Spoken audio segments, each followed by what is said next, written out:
is going on, everybody out there? Jason here from jasonbracht.com, and I've got a question here from a viewer.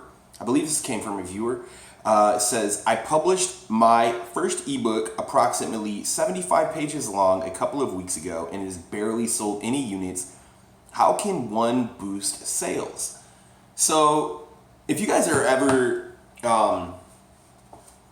asking me about like that, attach your book, like either email it to me or drop a link, because it's really hard for me to tell you specific advice about your book personally if I don't see it. But what I will tell you is there's a couple things you could do to boost sales on your ebook. Number one, you have to make sure you have an optimized title.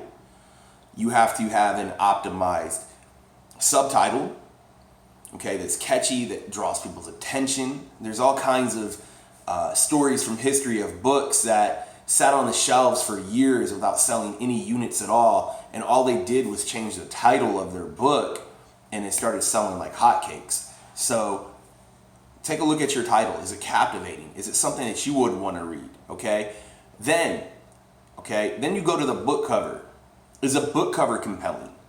Because you got to realize when you are a customer, and put yourself in your customer's shoes.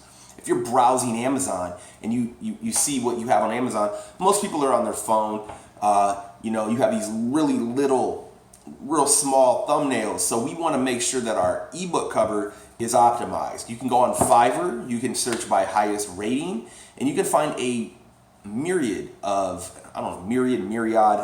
think, of fantastic ebook cover designers, and they can do it for $5.50. So make sure that you have a very highly optimized ebook cover.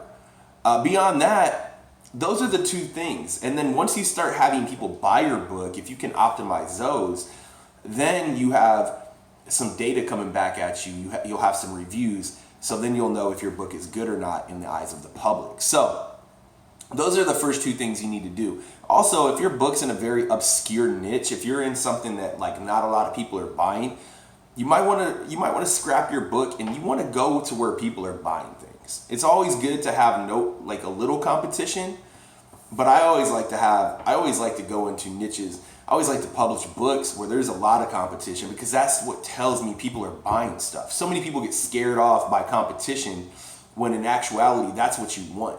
You want to have a hungry audience. So really, those are my tips. Make sure you go from, when you're just starting out on this, go from the outside in. See what you can do to optimize. It's very low-hanging fruit to optimize a good book cover, to come up with a good, compelling title. And those two things will get you some results. Do that. Let me know what you have come up with after you've tested all that and got that all set up. And be glad to check on that in the future. So thank you guys so much for watching this video, and we'll see you guys on the next one.